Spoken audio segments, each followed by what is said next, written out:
Hi అండి. Hello, welcome to our channel Lakshmi Vishnu. అందరూ ఎలా ఉన్నారు?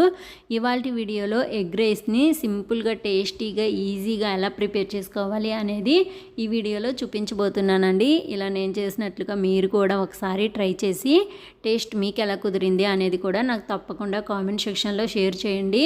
ఇలా ఎగ్ రైస్ని ప్రిపేర్ చేసుకొని ఆనియన్ అలాగే నిమ్మరసంతో మనం తిన్నాము అంటే టేస్ట్ చాలా బాగుంటుందండి. ఇంకా లేట్ చేయకుండా వీడియోలోకి వెళ్ళే ముందు ఇంకా మన ఛానల్ని ఎవరైనా ఫస్ట్ టైం చూస్తున్నట్లయితే ప్లీజ్ సబ్స్క్రైబ్ చేసుకోండి. ఇక్కడ నేను ఒక బౌల్ నిండా రైస్ని తీసుకున్నానండి. ఇది మధ్యాహ్నం తిన్న తర్వాత మిగిలిన రైస్. ఈ రైస్ తోటే నేను ఇక్కడ ఎగ్ రైస్ని అనేది ప్రిపేర్ చేస్తున్నాను. మీరు మామూలుగా ఫ్రెష్గా వండుకున్న రైస్ తోటైనా చేసుకోవచ్చు. ఇక్కడ నేను ఆ రైస్ క్వాంటిటీకి నేను 3 ఎగ్స్ని తీసుకుంటున్నాను. ఎగ్ రైస్కి కొంచెం ఎగ్ ఎక్కువగా ఉంటేనే బాగుంటుంది. ఈ విధంగా 3 ఎగ్స్ని తీసుకొని బాగా బీట్ చేసుకోవాలండి. ఫోర్క్తో కానీ అలాగే బీటర్తో కానీ మీకు ఏది అవైలబుల్గా ఉంటే దాంతో బాగా బీట్ చేసుకోవాలి. ఇదంతా బాగా కలిసిపోవాలి. ఇలాగ బీట్ చేసుకోవడం వల్ల మనకి ఎగ్ అనేది మనం ఆమ్లెట్ వేసినప్పుడు బాగా ఫ్లఫీగా అవుతుంది. చూడండి, ఈ విధంగా బీట్ చేసుకున్న తర్వాత ఒక కడాయిని తీసుకొని అందులో 2 టేబుల్ స్పూన్ల వరకు ఆయిల్ని వేసి మనం ఇక్కడ బీట్ చేసుకున్న ఎగ్ మిక్చర్ని వేసుకోవాలి. ఇందులోనే ఒక పించ్ సాల్ట్ కూడా వేసిన వెంటనే కలపకుండా 1 నిమిషం ఫ్రై చేసుకోవాలి. కొద్దిగా ఫ్రై చేసుకోవాలండి. చూడండి, ఈ విధంగా ఫ్రై అయిపోయిన తర్వాత ఇంకో సైడ్కి తిప్పుకోవాలి.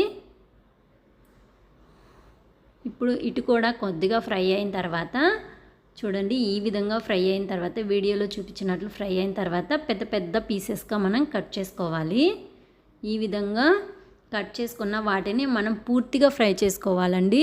ఎక్కడ పచ్చి అనేది ఉండకుండా ఫ్రై చేసుకొని ప్లేట్లోకి తీసుకోవాలి. ఇప్పుడు అదే కడాయిలో మరొక 2 టేబుల్ స్పూన్ల వరకు ఆయిల్ని వేసుకొని ఇందులో నేను తీసుకున్న రైస్ క్వాంటిటీకి ఒక చిన్న ఆనియన్ని తీసుకున్నాను. ఈ విధంగా చిన్న ఆనియన్ని పొడవుగా కట్ చేసి వేసుకోవాలి. అందులోనే మన కారానికి తగ్గట్టు ఒక పచ్చిమిర్చి, ఇందులో కారం కూడా వేస్తామండి, చూసి యాడ్ చేసుకోండి.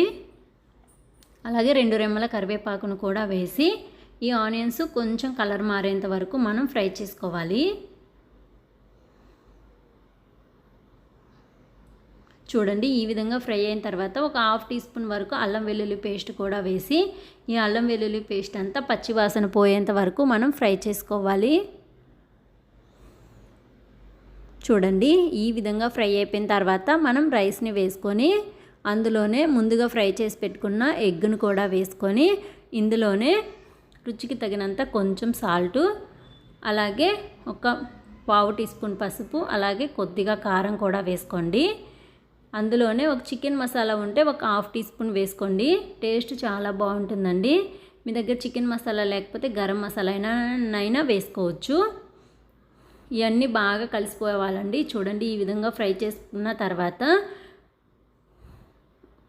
ఈ రైస్ అంతా బాగా హీట్ అయ్యేంత వరకు మరో 2 నిమిషాలు హై ఫ్లేమ్లో మనం ఫ్రై చేసుకోవాలి. ఆ విధంగా ఫ్రై చేసుకున్న తర్వాత ఫైనల్గా కొంచెం కొత్తిమీరని చల్లుకొని ప్లేట్లోకి సర్వ్ చేసుకోవడమే. అంతే అండి, చాలా సింపుల్ కదా, టేస్ట్ కూడా చాలా బాగుంటుంది. తప్పకుండా మీరు కూడా ఇలా ఒకసారి ట్రై చేయండి. అదండి ఇవాల్టి వీడియో. ఈ వీడియో మీ అందరికీ నచ్చుతుంది అనుకుంటున్నాను. వీడియో నచ్చినట్లయితే ప్లీజ్ లైక్ చేయండి, షేర్ చేయండి. ఇలాంటి మరెన్నో సింపుల్ అండ్ టేస్టీ రెసిపీస్ కోసం మన ఛానల్ని సబ్స్క్రైబ్ చేసుకోండి. Thank you for watching.